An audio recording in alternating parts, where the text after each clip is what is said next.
Hello everyone and welcome to another episode. My name is Quinn Noble and today we're going to be unboxing this massive 30th anniversary Monkey Island Anthology from Limited Run Games. So sit back, relax, and let's jump into it.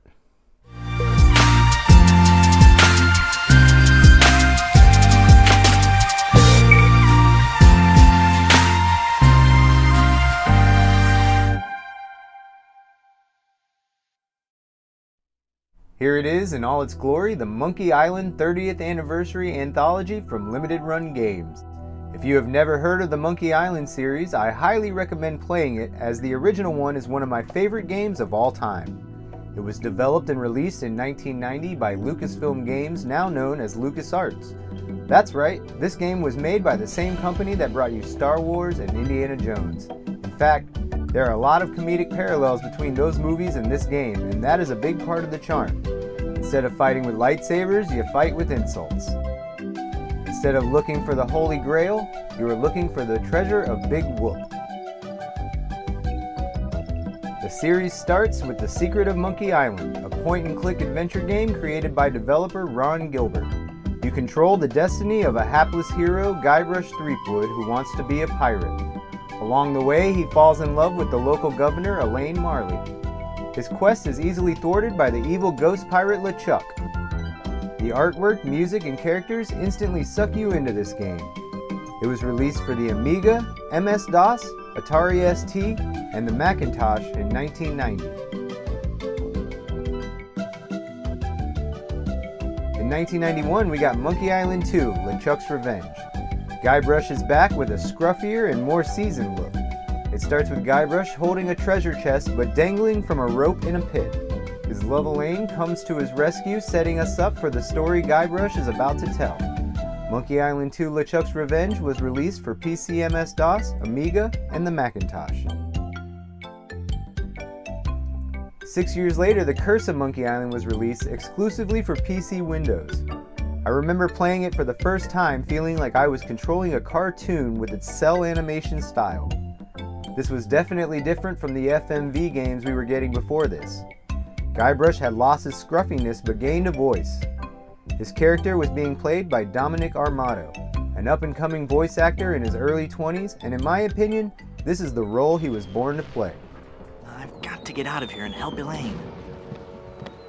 If I could only get through this one door, well, then I could easily overpower the armed guards above, slip over the side, and make for the shore. Quit your mumbling, captive! In the year 2000, LucasArts released Escape from Monkey Island for the PC Windows. Dominic Armato was brought back as Guybrush, but now with a different look. The 2000s was notorious for giving every IP a 3D makeover, and the Monkey Island franchise was no exception. This game was built on an upgraded engine that was used for the game Grim Fandango. Grim Fandango is a cult classic adventure game that was controlled with what is called tank controls. This is where you use left and right to control which direction the character is facing, and up and down to control whether the character moves forwards and backwards. Very similar to a tank, hence the name, thus removing the classic point-and-click aspect. 2009 was a huge year for the Monkey Island series. In July, Tales of Monkey Island was released for the PC and Wii. This time around, Telltale Games picked up the series. The game was released in 5 episodes. It uses a new click and drag system. Most fans of the series, myself included, prefer the classic keyboard and mouse controls. That same year also brought us a brand new remake of the original game titled The Secret of Monkey Island Special Edition. The graphics got a complete overhaul, and the characters were supplied with voice actors. Tell me again about the lost treasure. All you must do is find the legendary lost treasure of Melee Island and bring it back here. And don't forget, X marks the spot! My favorite feature of this release is the fact that you can switch to the classic game with the push of a button.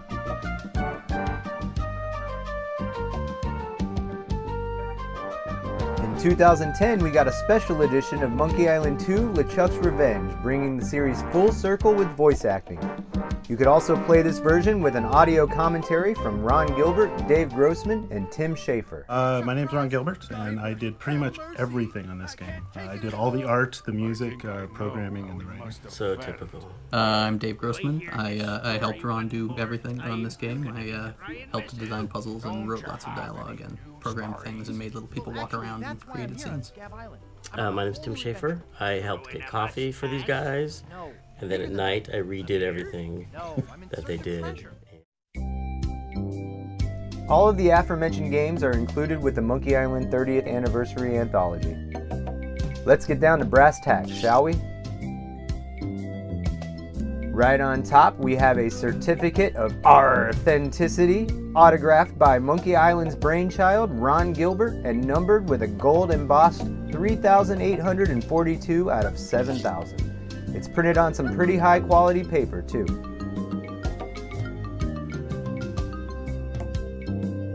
Under that is a collection of all the games on compact discs.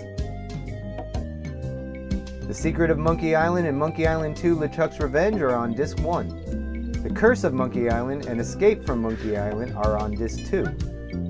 And finally, Tales of Monkey Island as the largest game takes Discs 3 and 4. The next item is kind of a novelty Easter egg to fans, and that is floppy disk number 22. Many of you may not even know what a floppy disk is. The first two games were released on several of these floppy disks. There is a moment in The Secret of Monkey Island where you come across a stump in the middle of the forest.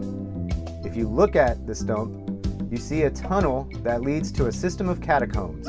Upon trying to enter, the game prompts you to enter disc 22, as well as others only counting higher. This is such a small nod to an even smaller detail, but this is one of my favorite items in this box. This disc has been checked and there is nothing on it. Moving forward, we have an e-ticket good for adult admission to Big Whoop Amusement Park, which plays a large role in the Monkey Island series, most notably in the ending of Monkey Island 2 LeChuck's Revenge. The amusement park was reimagined as the Carnival of the Damned in Curse of Monkey Island. Here is a Lucasfilm thumb drive. This has the whole collection, including both original and special editions of the first two games, conveniently scored on a USB drive. This is how I will be playing these games, as I can't remember the last time I used a CD-ROM drive on my PC. Tucked in the back here are some nice prints of the cover art of each game. Which one is your favorite? My favorite is the original. On the back of the prints are maps of Booty Island, Fat Island, and Scab Island, as well as what looks to be a blueprint of the final scene of Monkey Island 2, and this parody of Guybrush and a monkey as Anakin and Darth Vader from Star Wars Episode 1. On deck we have a very nice hardcover book with some metallic gold embossing on the cover of the title, as well as some items from each game. The book is titled Monkey Island Chronicles, however, if you open the book, the title says Monkey Island Behind the Scenes, a 25th Anniversary Retrospective Book. I found that strange, seeing that this package from Limited Run commemorates the 30th anniversary. Maybe this book has been in production for 5 years. Nevertheless, I am very excited to delve into this hardcover and learn some more about the history of the series. Inside these pages are countless excerpts from Ron Gilbert, Dave Grossman, Tim Schafer, and the rest of the developers and cast. There is also some history of the games, such as the floppy disk formats and the revolutionary copy protection wheels included with the first two games.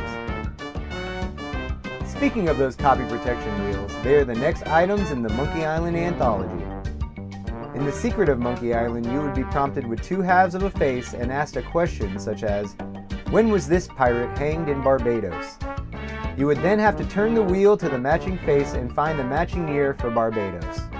There was also a wheel for Monkey Island 2 where you would be supplied with two ingredients trying to find the recipe for a voodoo curse. If you didn't have these wheels, you couldn't play the game. Next up, we have this sharp-dressed Guybrush Threepwood statue. He is holding a cutlass and a chicken with a pulley in it, which is one of the inventory items located in the voodoo shop in the first game. This is a fun nod to the game, because if you had played The Secret of Monkey Island, you know the only way to Fabulous Hook Isle is via a chicken with a pulley.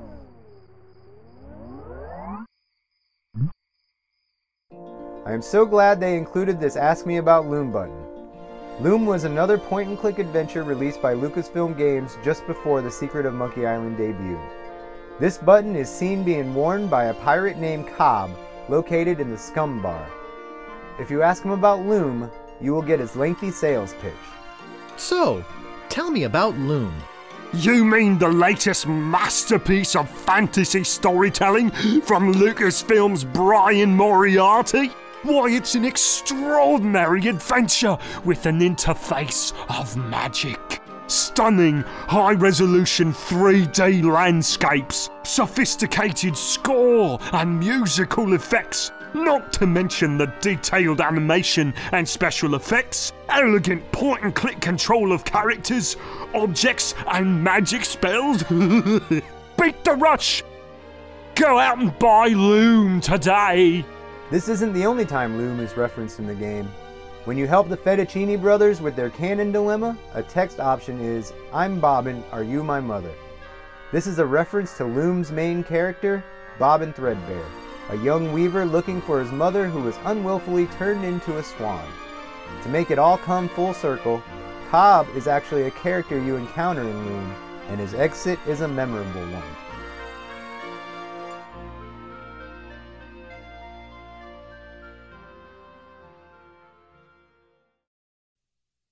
Here we have a nice enamel pin set of Guybrush, Elaine, and LeChuck from The Curse of Monkey Island. I am always excited to add new pins to my collection. Dwindling down to the last couple of items, we have this statue of Murray. Murray is a companion, so to speak, from The Curse of Monkey Island. When we first meet Murray, he is living his best life as a skeleton until Guybrush gets in the way of his sinister plans by dismantling him. You may call me Murray. I am a powerful demonic force. I am the harbinger of your doom, and the forces of darkness will applaud me as I stride through the gates of hell, carrying your head on a pike. Stride? All right then, roll. Roll through the gates of hell. Must you take the fun out of everything? No, you'd look great with a melting candle on your forehead. I get the feeling you're not taking me very seriously. And that's what we are given here, a Murray candlestick holder.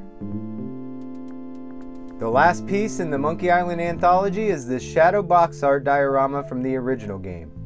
This is probably my favorite item in this box, and it comes from one of the coolest moments in the game. You can only be in this scene for a brief time. It's also probably the easiest puzzle in the game. Surrounding you are several weapons such as a sword, an axe, a rusty knife, a hacksaw, a deadly meat cleaver, and a pair of razor-sharp scissors. You might think you should pick up one of these items and use them to cut the rope, but all you can do is pick up the idol and carry on. Or is it? When talking to the important-looking pirates, Guybrush casually mentions he can hold his breath for 10 minutes. This is where we can put that to the test. If you wait until the 5-minute mark, we get a glimpse of why all those weapons might be down there. Hey, Nick. I just committed a felony. Did it involve that big knife you've got there? Yeah. What should I do with it? Well, get rid of it. I'll throw it in the water. No, don't do that. Why not? I need to ditch it. It might wash up somewhere. What do I care? My prints won't be on it. I'm throwing it in. I might need it. See ya. See ya.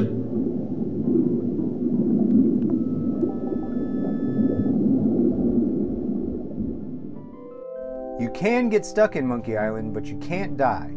Well, that's not entirely true. If you end up waiting the full 10 minutes, Guybrush will eventually become fish food, and this is the only way you can die in the game.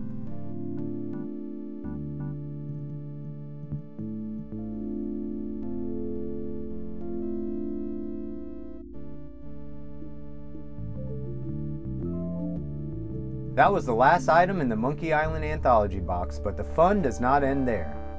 On April Fool's Day 2022, Ron Gilbert announced that he was working on a new Monkey Island game via his blog titled Grumpy Gamer. Most fans took this as a joke, but a couple days later, there was a trailer. In September that same year, Return to Monkey Island was released for Mac OS, Nintendo Switch, and Windows. The game takes place right from the end of Monkey Island 2: LeChuck's Revenge. I have already played it through, but that is another story for another video. Well, I hope you enjoyed this unboxing and small bit of Monkey Island history. If you did, please consider subscribing as we make our way to 300 subs.